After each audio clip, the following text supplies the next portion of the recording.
इस साल 1800 से ज्यादा सीईओज ने अपने पद छोड़ दिए हैं। डेटा दिखाता है कि 2024 में सीईओ रेजिग्नेशंस पिछले साल के मुकाबले 50% तक बढ़ गए हैं। बोइंग का सीईओ बदलना इस बात को दिखाता है कि एरोस्पेस का सेक्टर नेशनल पावर के लिए कितना महत्वपूर्ण है।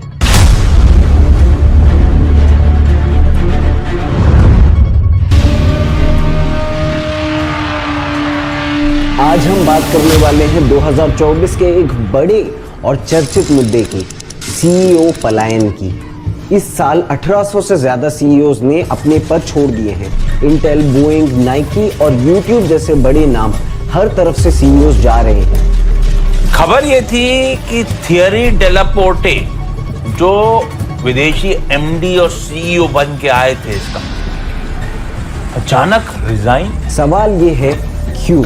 और हाँ, एक फनी बात, अगर ये ट्रेंड ऐसे ही चलता रहा तो लिंक्डइन को एक नया सेक्शन बनाना पड़ेगा फॉर्मर सीईओ का। सबसे पहले चलो कुछ बड़े नामों की बात करते हैं।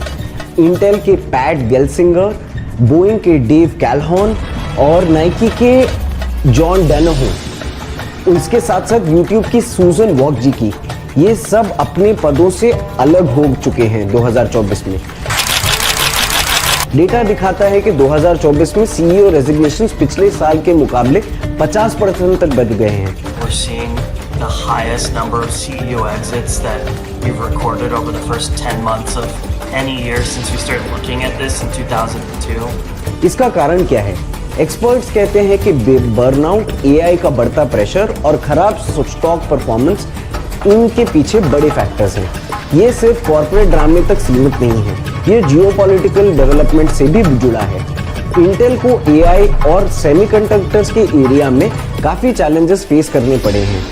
ये एक नए टेक्नोलॉजी का बैटलफील्ड है जिसमें पूरे ग्लोब की हिस्सेदारी दांव पर है।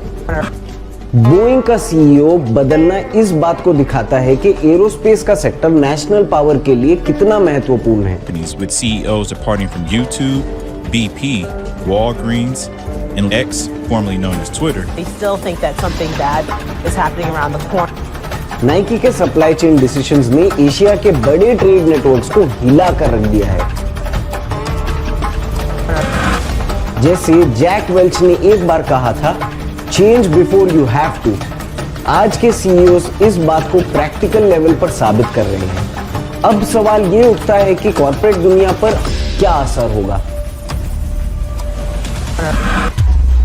अनसर्टेनिटी। जब सीईओज रिजाइन करते हैं तो इन्वेस्टर्स और एम्प्लॉइज दोनों टेंशन में आते हैं। इसका सीधा असर स्टॉक्स पर पड़ता है। टेक्नोलॉजिकल चैलेंजेस भी उठती हैं। अगर कंपनीज नए एआई टूल्स और ऑटोमेशन को जल्दी से अडॉप्ट नहीं करती तो उनका पीछे रहना तय है। सीईओज के लिए इसके साथ साथ प्रॉफिट लाना ही काफी नहीं है। आज के टाइम में स्टेबिलिटी, डाइवर्सिटी और एम्प्लॉय वेलबींग भी उतने ही जरूरी है। इंडिया के लिए इसमें क्या सीख है? से रिलेटेड है। पेटीएम से कंपनी के फाउंडर विजय शेखर शर्मा ने पेटीएम पेमेंट बैंक के सीईओ पद से इस्तीफा दे दिया है। भारत को टेक्नोलॉजी और मैन्युफैक्चरिंग के सेक्टर्स में टॉप पोजीशन पे रहने के लिए विजनरी लीडर्स की जरूरत है। लीडरशिप, प्लानिंग, इनोवेशन और फ्यूचर चैलेंजेस के लिए प्रोएक्टिव रहना हमारी प्रायोरिटी होनी चाहिए।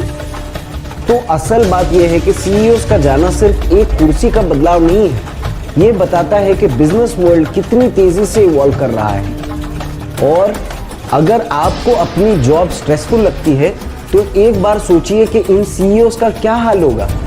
इंडस्ट्री का पूरा भविष्य उनके कंधों पर होता है।